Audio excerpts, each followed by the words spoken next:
Well, it's great again to share some real life testimonies, and Leah's agreed to have a chat with me. Leah's part of our team at church at Leeds Worship. You'll see her there on the Sunday.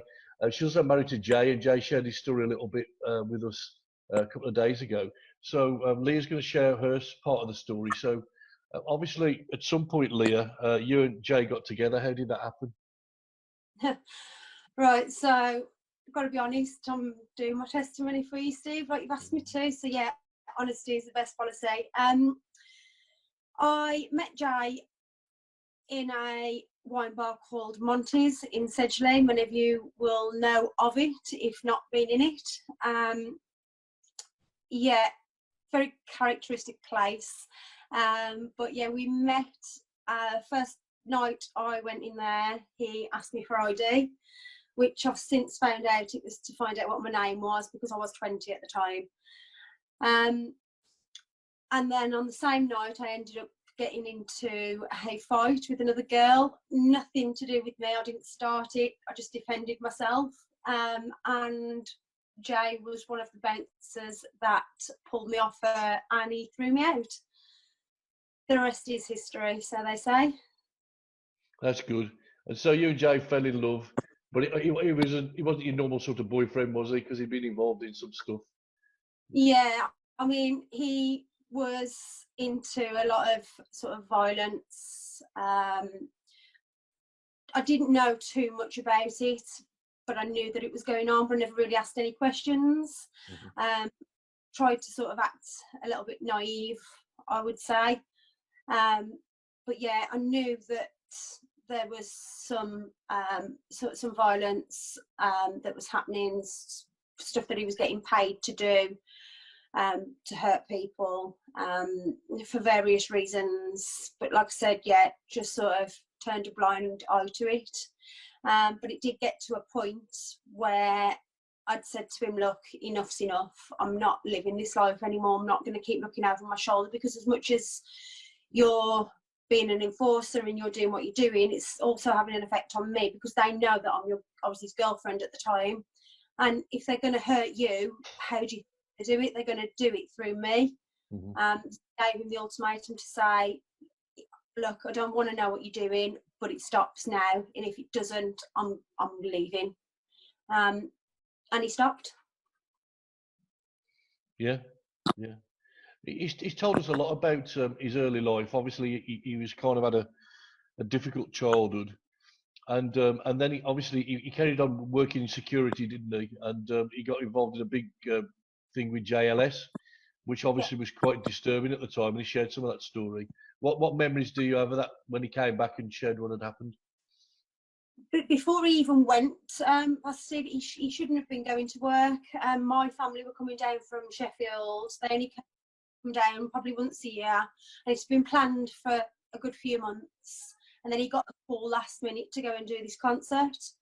So we had a massive argument because I was adamant he shouldn't be going. We didn't need the money. He promised that he was going to be here for my family to come down, and he was just going to work. So we had a massive row. Obviously, looking back now, it was God's plan for him to be there, because if he hadn't have been, the story would have been a lot different.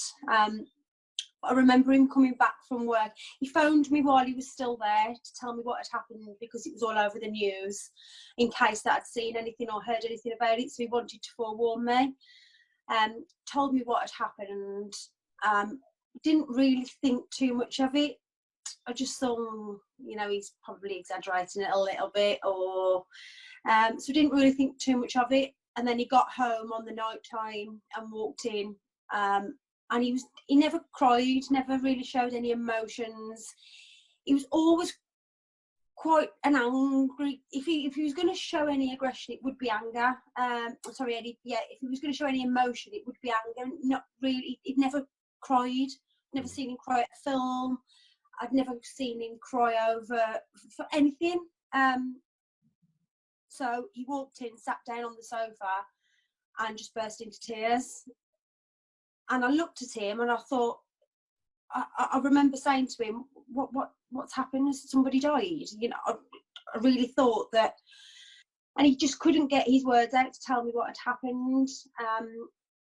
And then he went quite embarrassed about the situation because he cried in front of me. I'd never really seen him cry before. Yeah. Just really told me what had gone on. And then we looked back at the clip.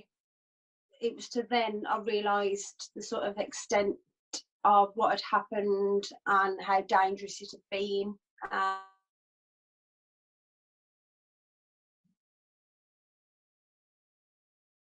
And the news reading with Ellie, who's the girl that he saved. Yeah. So you wouldn't have classed yourself as being a Christian at any point up to this point either, would you? I mean, you'd gone out with Jay, you knew what he was up to.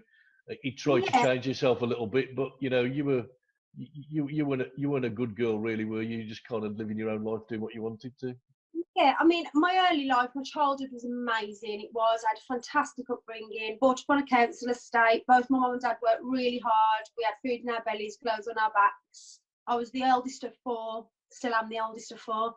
And it was brilliant. We had, like, it was a real, just loving, just wonderful upbringing. And I spent a lot of time with my nan on weekends, and my nan is born again Christian. She went to Church of England Church.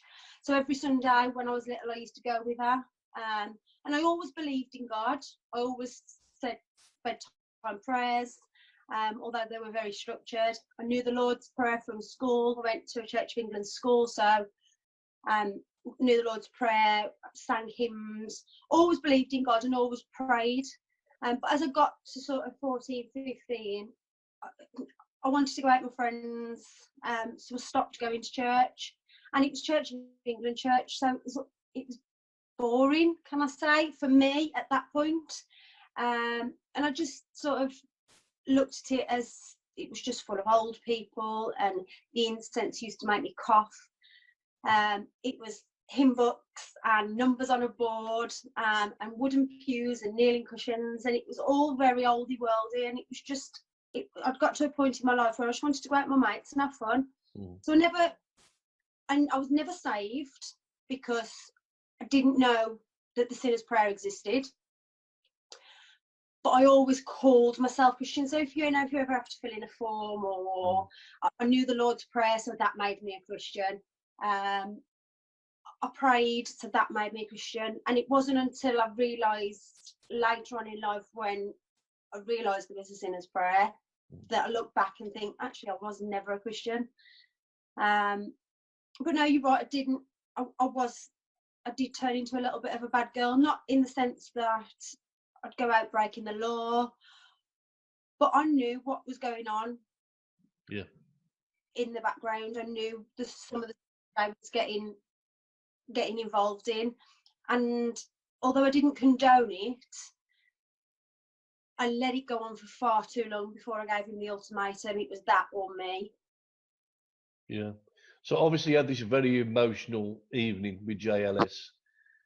He's told us his story where he comes back, he drives past churches, he sees the cross, and something happens in his heart. He doesn't know what, and it takes a while, and then he gets invited to a kids club. And then where did that story go with you? Because obviously you must have thought it was quite strange him going to church. Yeah. So Mia went to the kids club, and I was working. I hadn't really got any flexibility with work. I was working in an office 9 till 5, so we got her through the school holidays, so I couldn't take any time off work to look after her, and it just sort of fitted in with Jay's training schedule because he was training for a fight. It was 10 till 12. They pushed the leaflet through the door, and literally I read the leaflet and called the number on there straight away to get her booked in. And yeah, so she went along, and then on the Friday, Jay took her and picked her up every day. I had no involvement in her going or being collected, so we didn't meet anybody from the church. Just thought it was a bit like a sort of play club thing. And then on the Friday, Jay came back and said, we've been invited to church on Sunday. And I was like, okay. He said, obviously Mia's been all week. If she goes on Sunday night, they're doing a little bit of a family ceremony, and she'll get a prize and a certificate for going all week. And Mia was really up for it. She really wanted to go. So I was like, oh yeah, okay, that's fine. but was just expecting of it to be very similar to church how I remembered it.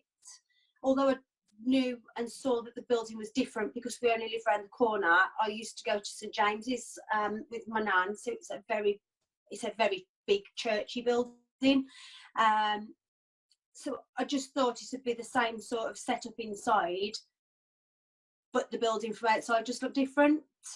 So that was the perception that I'd got walking in there. How wrong was I? Walked in and everybody was lovely, so welcoming. Everybody wanted to hug you and introduce themselves. And it all started off really lovely, and I was like, oh, how sweet, you know, all they've done for the kids, it's amazing. And I voiced that to them. And then worship started, and they'd got a band, and they'd got flags, and they'd got people jumping about, waving their hands in the air. And I stood there, bearing in mind I'd been to church and I believe in God. I'd always said that I knew that there was a God, but weren't saved. I stood there and looked round and thought, oh my life, these lot are off their rockers.